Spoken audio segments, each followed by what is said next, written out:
اعوذ باللہ من الشیطان الرجیم بسم اللہ الرحمن الرحیم اللہم صلی علی محمد وعلی آل محمد کما صلیت علی ابراہیم وعلی آل ابراہیم انک حمید مجید اللہم بارک علی محمد وعلی آل محمد کما بارکت علی ابراہیم وعلی آل ابراہیم انک حمید مجید رب اشرح لی صدری ویسر لی امری واحلل عقدۃ من لسانی یفقہوا قولی ربنا زدنا علما یا مقلب القلوب ثبت قلبی علی دینک آمین۔ سورہ کہف ہم کر رہے ہیں اور آج اس کا رکوع نمبر 9 ہم کریں گے، پارہ نمبر 15 میں ہے، آیت نمبر 60 سے دیکھیں۔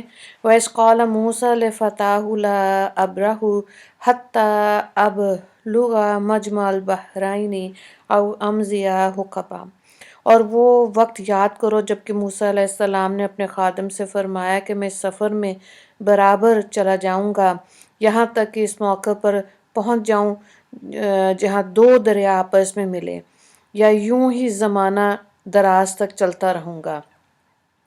اور یہاں خادم کی بات آ رہی ہے تو یوشع بن نون کا ذکر آتا ہے، اور کسی نے حضرت موسیٰ علیہ السلام سے پوچھا کہ اس وقت آدمیوں میں اس وقت جس وقت تھا یعنی کہ سب سے بڑا عالم کون ہے، تو جواب میں آپ کے منہ سے نکل گیا کہ میں سب سے زیادہ بڑا علم والا ہوں۔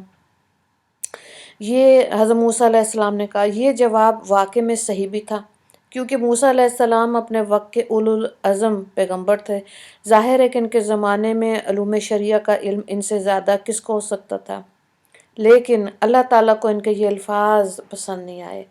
گو مراد صحیح تھی، تاہم عنوان جواب کے عموم سے ظاہر ہوتا ہے کہ روئے زمین پر آپ اپنے کو عالم الناس خیال کرتے تھے، اس لیے اللہ تعالیٰ کو منظور ہوا کہ آپ کو احتیاط فی الکلام کی تعلیم دی جائے۔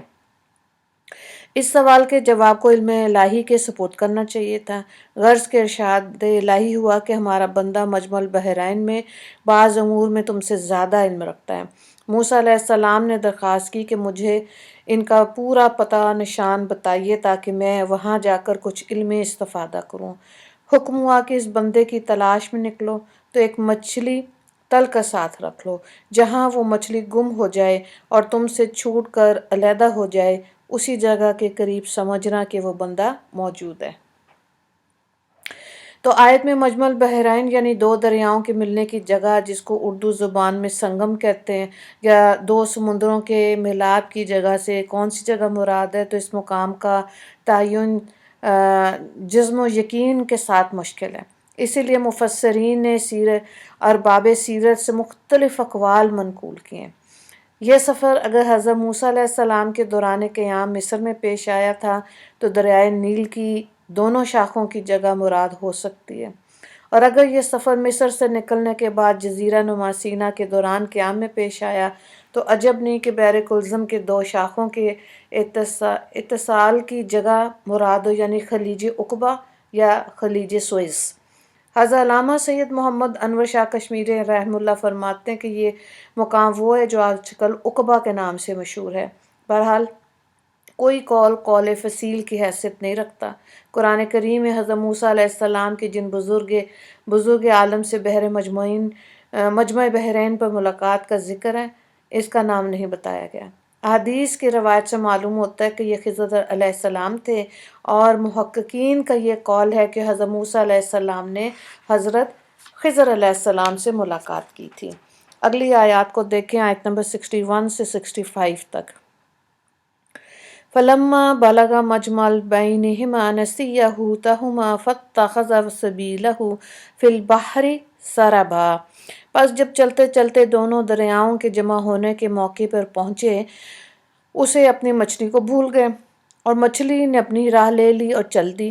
پھر جب دونوں نے فَلَمَّا جَاوَزَا قَالَ لِفَتَاهُ آتِنَا غَدَاءَنَا لَقَدْ لَقِينَا مِن سَفَرِنَا هَٰذَا نَصَبًا، پھر جب دونوں وہاں سے آگے بڑھ گئے تو موسیٰ نے اپنے خادم سے کہا کہ ہمارا ناشتہ تو لاؤ، ہم کو تو اس سفر میں بڑی تکلیف پہنچی۔ قال، خادم نے کہا أرأيت إذا أوينا إلى الصخرة فإني نسيت الحوت وما أنسانيه إلا الشيطان أن أذكره واتخذ سبيله في البحر عجبا۔ خادم نے کہا کہ لیجئے دیکھیے، جب ہم اس پتھر کے قریب ٹھہرے تھے تو میں اس مچھلی کے تذکرے کو بھول گیا، شیطان نے مجھ کو بھلا دیا کہ میں اس کا ذکر کرتا۔ وہ قصہ یہ ہوا کہ اس مچھلی نے زندہ ہونے کے بعد دریا میں عجیب طور پر اپنی راہ لی۔ قال اذا ما كنا نبغي فارتد على آثارهما قصصا فوجد عبد من عبادنا آتيناه رحمة من عندنا وعلمناه من لدنا علما۔ موسیٰ علیہ السلام نے یہ سن کر فرمایا، یہی وہ موقع ہے جس کی ہم کو تلاش تھی۔ سو دونوں اپنے قدموں کے نشان دیکھتے ہوئے الٹے لوٹے۔ سو وہاں پہنچ کر انہوں نے ہمارے بندے میں سے ایک بندے کو پایا جس کو ہم نے اپنی خاص رحمت دی تھی، اور ہم نے اس کو اپنے پاس سے خاص طور کا علم سکھایا تھا۔ تو یہاں پہ اب اسی آیت میں اس واقعے کی طرف ذکر ہے جو حضرت یوشع بن نون اور حضرت موسیٰ علیہ السلام کشتی میں انہوں نے سفر کیا، اور جب اللہ تعالیٰ نے ان کو بتایا کہ ایک شخص کے پاس علم زیادہ ہے تو حضرت موسیٰ علیہ السلام کے دل میں خیال آیا کہ ان سے ملنا چاہیے۔ چنانچہ اللہ تعالیٰ کے طرف سے بتائے ہوئے حکم پر وہ ایک مچھلی کو تل کے کشتی میں رکھا اور اپنے سفر پہ چل گئے۔ نیند آئی اور وہ ظاہرہ وہ جگہ بھول گئے، لیکن کشتی نے اپنی جگہ مچھلی نے اپنی جگہ بنا لی۔ اب اسی راستے پہ جب واپس پلٹے، وہ ملنا چاہ رہے تھے ان بزرگ سے۔ تو آگے دیکھیں، کالا آیت نمبر 66 سے لے کے آیت نمبر 70 تک۔ قال له موسیٰ هل اتبعك على ان تعلمني مما علمت رشدا۔ موسیٰ نے ان سے فرمایا کہ میں آپ کے ساتھ رہ سکتا ہوں اس شرط سے کہ جو علم مفید آپ کو سکھایا گیا اس میں سے آپ مجھ کو بھی سکھا دیں۔ قال انك لن تستطيع معي صبرا۔ ان بزرگ نے جواب دیا، آپ میرے ساتھ رہ کر صبر نہیں کر سکیں گے۔ وَكَيْفَ تَصْبِرُ عَلَى مَا لَمْ تُحِطْ بِهِ خُبْرًا۔ اور ایسے معمور پر آپ کیسے صبر کریں گے جن کو آپ جانتے ہی نہیں۔ کالا موسیٰ علیہ السلام نے کہا سَتَجِدُونِی إِن شَاءَ اللَّهُ صَابِرًا وَلَا أَعْصِي لَكَ أَمْرًا۔ تو انشاءاللہ آپ مجھے صابر پائیں گے اور میں کسی بات میں آپ کے حکم کی خلاف ورزی نہیں کروں گا۔ قَالَ فَإِنِ اتَّبَعْتَنِي فَلَا تَسْأَلْنِي عَنْ شَيْءٍ حَتَّىٰ أُحْدِثَ لَكَ مِنْهُ ذِكْرًا۔ ان بزرگوں نے فرمایا کہ اگر آپ میرے ساتھ رہنا چاہتے ہیں تو اتنا خیال رکھیں کہ مجھ سے کسی بات کے نسبت کچھ بھی نہیں پوچھنا، یعنی کہ صبر کرنا، ٹھیک ہے، جب تک کہ میں خود نہ بتاؤں، یہ بھی ان بزرگ نے کہا۔ اچھا ٹھیک ہے، تو اب یہاں سے اس کے بعد کیا ہوا ہم انشاءاللہ اگلے رکوع میں دیکھیں گے، کیونکہ دونوں مل بھی گئے۔ اب دیکھیں وہ بزرگ حضرت موسیٰ علیہ السلام سے کون کون سے واقعات ان کو ہم پیش آئیں گے، اور اس میں ہم یہ بھی دیکھیں گے کہ حضرت موسیٰ علیہ السلام نے صبر کیا یا نہیں کیا، ٹھیک ہے۔ ایک ہی سوال آتا ہے اس رکوع میں، رکوع نمبر 9 میں آیت نمبر 60 سے ریلیٹڈ ایک کوشچن ہے، مجمع البحرین کی وضاحت کریں۔ دعا کر لیتے ہیں۔